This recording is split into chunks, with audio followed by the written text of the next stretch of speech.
Tu dois désapprendre tout ce que tu as appris.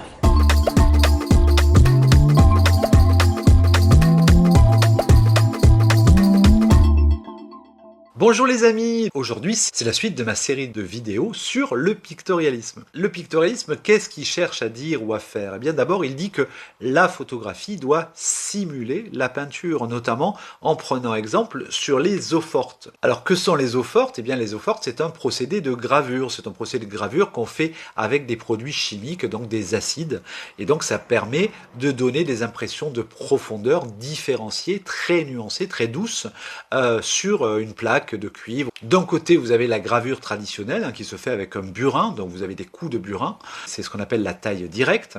Et de l'autre côté, vous avez une gravure plus douce, puisque l'acide, il va selon la quantité d'acide, comment vous le diluez, vous allez avoir des nuances différentes. Voilà, donc c'est ça les eaux fortes. Donc je vous montre quelques eaux fortes à l'écran pendant que je vous explique ça. Et donc pour simuler ce rendu-là, eh bien on va utiliser plein de techniques, qui nécessitent que l'humain intervienne à chaque étape, c'est-à-dire en plaçant par exemple des filtres devant les objectifs, ou en créant des effets de soft focus, en ne faisant pas nécessairement la mise au point à l'endroit qui permettrait d'avoir de la netteté. Ensuite, on va manipuler les clichés en chambre noire, en jouant sur les révélateurs, sur les fixateurs, en rajoutant éventuellement des produits chimiques pour colorer, teinter, créer des réactions sur l'image, enfin pour avoir une intervention à toutes les étapes. Et le but, c'est de créer des sensations et de parler de sentiments, d'émotions, de ce qui se passe à l'intérieur des personnes. On va jouer sur des effets de cadrage, des effets de composition et de lumière, mais surtout, on va jouer avec des procédés, notamment avec la gomme bichromatée, ou en faisant des développements au charbon, à l'huile, au café, etc., etc. Et puis après, on retouche les photos, on retouche le négatif, ou on retouche le médium, la plume, en grattant, en mettant des acides, en remettant de la peinture. Alors, c'est pas de la peinture, c'était de l'encre de Chine, etc., etc. En fait, on intervient comme un peintre sur le négatif ou sur le médium. Et à toutes ces étapes, le but c'est de créer une esthétique, de donner un côté onirique, puisque la plupart des photographes de cette époque travaillent beaucoup sur le rêve, la rêverie, ou sur le fait que les gens vont avoir en tête des choses qu'ils voient, qu'ils imaginent, qui leur font ressentir quelque chose. Et c'est ça qu'on va essayer de montrer dans l'image, c'est-à-dire montrer ce qu'ils ont dans la tête et non pas ce qu'on voit en vrai. Là, je vous montre quelques images. Alors, par exemple, je vous ai parlé dans la vidéo précédente de Robert de Machy. Robert de Machy, ce banquier devenu photographe. Eh bien, voilà, je vous montre cette photo qui s'appelle La Lutte. Donc, il a faite en 1904. Elle a été réalisée à la gomme bichromatée. Eh bien, si vous regardez l'image, eh bien, vous avez plus l'impression de voir un fusain ou de voir une eau forte plutôt que de voir une photo. Et bien voilà, c'est typiquement ce que cherchaient à voir les pictorialistes, c'est-à-dire de montrer une forme de peinture, une forme d'art pictural. C'est pour ça qu'on appelle ça le pictorialisme. Par ailleurs, si vous vous intéressez aux arts en général et à la peinture en particulier, vous vous rendez compte que il n'y a pas que la photographie qui est affiliée au pictorialisme. En réalité, là je vous montre des images à l'écran, l'impressionnisme à l'époque, donc la peinture impressionniste, elle a la même recherche.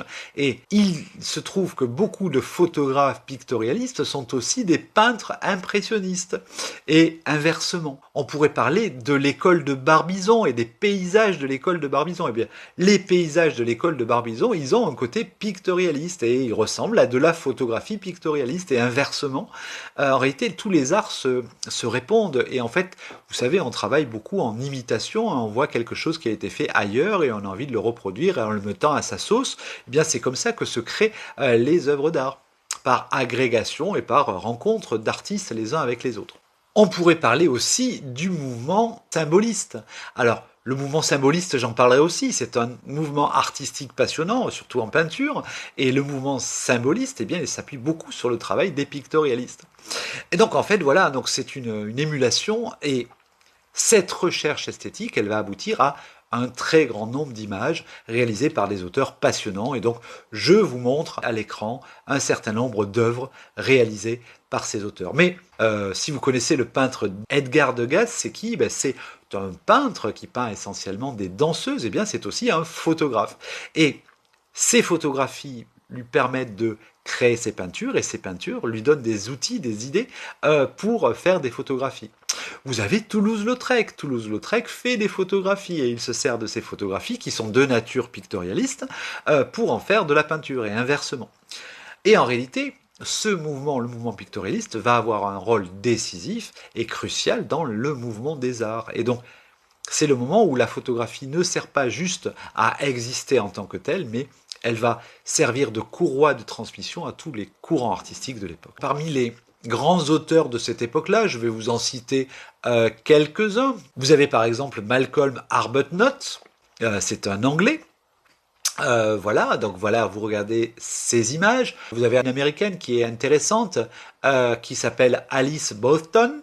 Je prends les noms au fur et à mesure qu'ils me viennent à l'esprit. Alors, je n'ai pas tous les grands pictorialistes en tête, mais bon, évidemment, vous avez Robert Demachy, dont j'ai parlé tout à l'heure. Vous verrez, ce personnage est passionnant, mais on en parlera plus tard. Vous avez aussi le photographe dont j'ai parlé en début de vidéo, qui est Pierre Dubreuil. Alors, Pierre Dubreuil, c'est quelqu'un de très important dans le mouvement pictorialiste. Vous avez le Belge Gustave Maricio. Vous avez, Heinrich Kühn, dont je parlais tout à l'heure, autrichien. Évidemment, l'américain Alfred Stieglitz. L'immense Julia Margaret Cameron, donc anglaise. Vous avez un espagnol, José Ortiz Echagüe. Vous avez Léon Sneyers, c'est un belge. Voilà, il faudrait que je cite un français quand même. Ah oui, une photographe que j'aime beaucoup, Céline Lagarde, dont vous voyez des images à l'écran. Je vais m'arrêter là, nous reviendrons après sur la grande trahison d'Alfred Stieglitz. Alfred Stieglitz qui était hyper important, il repart aux États-Unis et il crée le mouvement qu'on appelle la photosécession. Et la photosécession, elle a pour but de revenir aux vraies bases, c'est-à-dire à la photographie documentaire. Voilà, et ça aboutira au groupe F64 dont je parlerai aussi. C'est un autre mouvement artistique. Vous allez voir, tout est imbriqué et puis les artistes ils passent de l'un à l'autre. Il est temps de conclure parce que sinon cette vidéo sera excessivement longue. Mais je vous invite à aller découvrir ces auteurs et puis d'autres. Je vais conclure sur une phrase d'un photographe que j'ai cité tout à l'heure, qui est Gustave Maricio. Vous ne savez pas à quel point on doit rendre hommage au travail de tous ces auteurs qui ont ouvert toutes les voies dans lesquelles nous sommes tous engouffrés plus tard et qui a fait que la photographie est devenue un sujet passionnant et surtout qui a ouvert toutes les voies artistiques et puis qui en ouvre encore d'autres puisque certains photographes plasticiens actuels se revendiquent dans leur recherche actuelle de la photographie pictorialiste. Donc je vous livre cette phrase qui apparaît à l'écran pendant que je vous la lis. C'est qu'il y a dans l'art autre chose que la représentation de la nature, qui n'est qu'un moyen pour amener l'éveil de l'émotion et de l'idée esthétique. L'artiste a fait œuvre d'art s'il a su pénétrer au-delà de la beauté primordiale qui se révèle dans la pureté des formes et l'harmonie des proportions. S'il a exprimé, en les confondant, la vérité matérielle et la beauté absolue. Ce qui fait le charme de son œuvre, c'est qu'il ajoute à la caractéristique du sujet son idée propre, son âme même. C'est cette âme qui vibre, c'est elle qui nous attire, c'est elle qui nous émeut. Lorsque Maricio dit son idée propre, eh bien en fait, qu'est-ce qu'il dit? Il parle d'intention.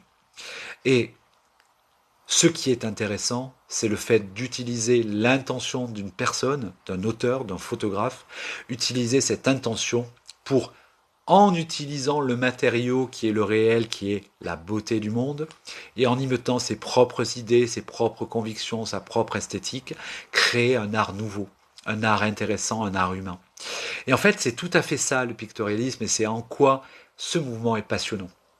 Et surtout, des enseignements du pictorialisme dans la prise de vue, dans le développement, dans les trucages qu'on va obtenir en rajoutant des filtres, des flous, en jouant sur du lens flare, etc., etc. C'est ce qui va permettre après, par exemple, l'existence d'artistes comme David Hamilton. David Hamilton, il ne fait rien d'autre qu'appliquer la méthode des filtres qui avait été inventée par Julia Margaret Cameron, 70 ans avant qu'il s'en occupe lui-même.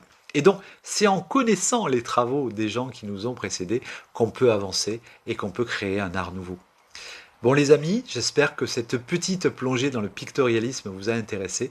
Et voilà, on se retrouve demain pour une prochaine vidéo sur un sujet totalement différent. Soyez heureux. N'hésitez pas à commenter cette vidéo, à vous abonner. N'hésitez pas à interagir avec. Ne consommez pas bêtement en regardant juste les vidéos comme si vous regardiez Netflix. j'ai besoin de vous, j'ai besoin de votre regard, j'ai besoin de votre feedback pour que d'abord ça me donne envie de continuer et puis surtout ça me permet d'approfondir et d'aborder d'autres sujets. Allez les amis, on se retrouve demain pour une prochaine vidéo. Soyez heureux, créez des photos. Ciao!